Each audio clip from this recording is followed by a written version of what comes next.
It's been a busy day when it comes to Denver Broncos rumors, links, speculation about who the Denver Broncos bring in to run this offense next year. We're going to break down the latest rumors. Are the Broncos going to trade up for the first overall draft pick? What an ESPN reporter said today about what he thinks it will cost. I'd love to hear y'all's opinion. Another ESPN reporter came out and made a prediction for Russell Wilson's free agent replacement that the headline reads, Broncos fans are not going to be happy with ESPN.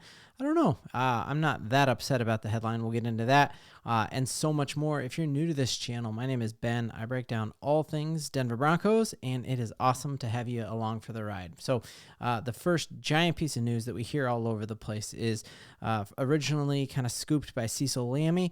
Now more and more national beat reporters are hopping on that and naming sources outside of just Cecil Lammey.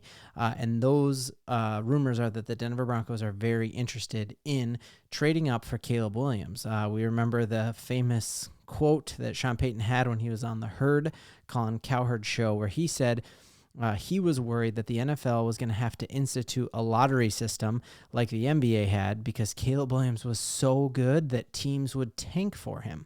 And so a lot of people have used that to speculate like, hey, he loves Caleb Williams. He thinks the NFL has to change its rules. And to me, that is not evidence enough to prove that we're making this move at all. Because if Sean Payton actually believed that, we would have tanked, right? At 1-5, a lot of people said like we were trying to tank. Well, we didn't. So the fact, you're saying like, oh, look, Sean Payton said everyone's going to tank for him. Well, then we didn't. So maybe Sean Payton doesn't like him now that he's actually had a chance to view him. So this most recent rumor here, Bill Barnwell, awesome reporter. I've heard him multiple times on podcasts like on The Ringer, and he is very plugged in. And what he says is he thinks that the Denver Broncos could trade the number 12 pick in this year's draft, so a first-round pick, Pat Surtain, who we got at the 9th pick, next year's second-round pick, and next year's third-round pick for the overall number 1 selection in the NFL draft. So to me, that is not the haul that I was thinking that it would take to get Caleb Williams. I heard multiple sources come out and say they thought it was going to be 5 first-round draft picks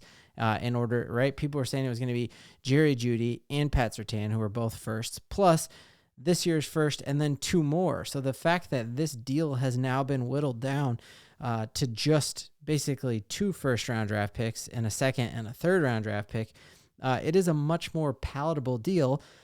I'm just not at all sold on whether or not we think that this is the solution moving forward. So I want to throw that out to you in the comments. Can you drop in the comments, would you pull the trigger on sending Pat Surtain this year's first, next year's second, and the following year's third-round draft pick for the overall number 1 pick in the NFL draft?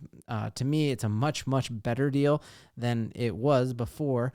But we don't have to worry, is Pat Surtain going to hit? Like, he's already hit. He's changed this defense. We have a lockdown corner who's built different. And, we play Herbert and we play Mahomes twice a year. We're playing the Raiders, who now just got offensive coordinator Cliff Kingsbury. And having a lockdown corner, you can't understate that. And Caleb Williams, he might be a generational talent, but I heard people say Trevor Lawrence was a generational talent. I wouldn't want him. I heard people say Bryce Young was a generational talent. I definitely wouldn't want him. And we've gone over multiple times on this channel how a first-round quarterback is like a 36% hit rate. And so we know with 100% certainty that Pat Surtain is the dude. Now, I trust Sean Payton. I trust George Payton. I trust all the scouting and the systems that they have built. And if they truly believe that Caleb Williams is Patrick Mahomes type talent, he is a difference maker, he is an elevator, he will bring this whole offense up, then I think I would be okay with that deal. But it has got to be like crystal clear that Sean Payton believes in him. So let's go through some of the other rumors that have come out just recently, really in the past day, about what the Broncos might do for that starting quarterback job. So the next headline that I talked about was this headline that Denver Broncos fans are not going to be happy, or Denver fans may not love ESPN for this one. According to this article, again, a really well-sourced person, he talks about the absolute butt chewing that that Russell Wilson had on the sideline of that Detroit game. We still have not heard all about that. He talks about the fact that Russell Wilson was kind of humiliated to be dressing for games and wearing a helmet and on the sideline when coming into last season, people were saying that he was a first or second ballot Hall of Famer, and now in his athletic prime, he's being benched for Jared Stidham. And so a lot of people are saying that relationship is severed. And essentially that's exactly what this article says, is that we have already moved on from Russell. And so what he proposes is that the Denver Broncos would go out and get Garnder Minshew. You remember Minshew Mania when he was with the Jaguars and came here and beat us a couple of years ago. He's got that amazing mustache, which maybe I should grow out. And he basically talks in this article about how he's younger than Jameis Winston. He almost got the Colts to a playoff game last year, and he could be in our price range, and that he could run Sean Payton's offense. So curious to you, which of those two options, like, would you be more pumped if we traded Surtain but ended up with Caleb Williams, or if we get like the best corner in the league or the best pass rusher in the league, or like, does that tight end fall to us at 12? And now we get a bridge quarterback like a Minshew, or does Russell Wilson renegotiate his contract and he's back? Like, this is such a tumultuous offseason that I can't even start to like be hypothetical with stuff, because we have an entire string of dominoes that we know are going to fall. We are waiting for that first one, and I still don't know which way that domino is going to fall with Russell Wilson and where he's going to go. Other crazy piece of news right now is the Senior Bowl. Really fun to watch the practices and the stuff on YouTube for that. I've just been totally geeking out, and there are a lot of people who think that Brock Purdy 2.0 is in this year's Senior Bowl, and you're looking right. Oh, yikes. That fell down, but my softbox just fell off my light, but y'all can see me. So the big news coming out of the Senior Bowl is that this guy, Michael Pratt from Tulane, is the next year's Brock Purdy. That I just love reading the scouting report from, let's find it right here. So listen to this scouting report on him. He's got a chiseled, marbled football body, subtle, fast twitch athlete, calculated, deliberate footwork. He has the body movement and mobility of Brock Purdy. He is a pocket rover, sneaky, dangerous scrambler, runs with a nasty tight end disposition, NFL caliber arm talent.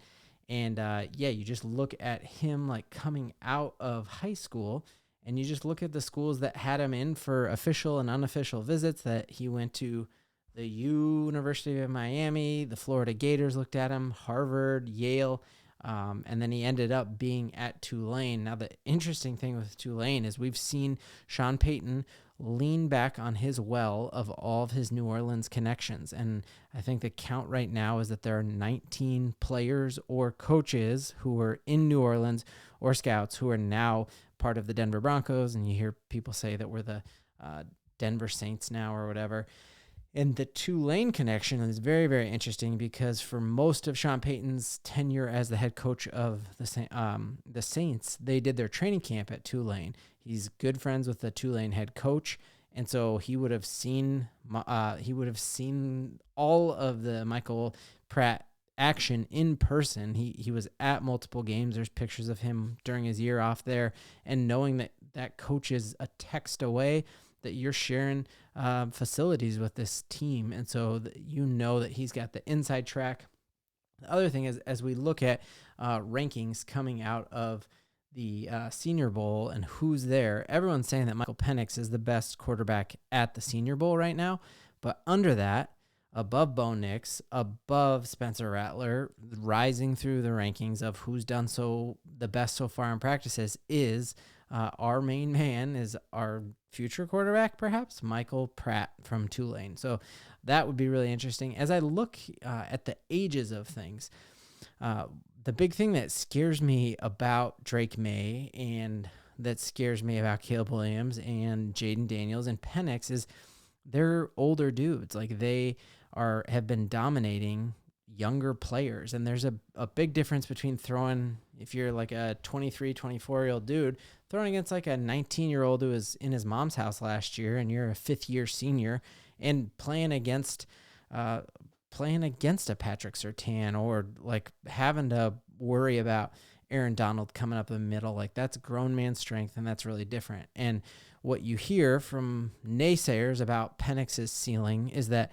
he didn't come out in last year's draft because he knew he wouldn't have beat out CJ Stroud. He wouldn't have beat out Bryce. He wouldn't have beat out the cat who went to the Titans. And so do you wonder did they stay in and wait till this draft as they're older dudes now because they didn't think that they could compete and their combine numbers wouldn't have beat out these other people? And Michael Pratt is a younger quarterback. I think he would be one of the younger guys on here. I think he just turned 22, and there's others who are a year or two older than him. So that is really the latest news of the day. Cannot wait to read y'all's comments and what you think. And thank you for riding with me despite the awful lighting. I'll get that fixed before next time. Broncos country, giddy up.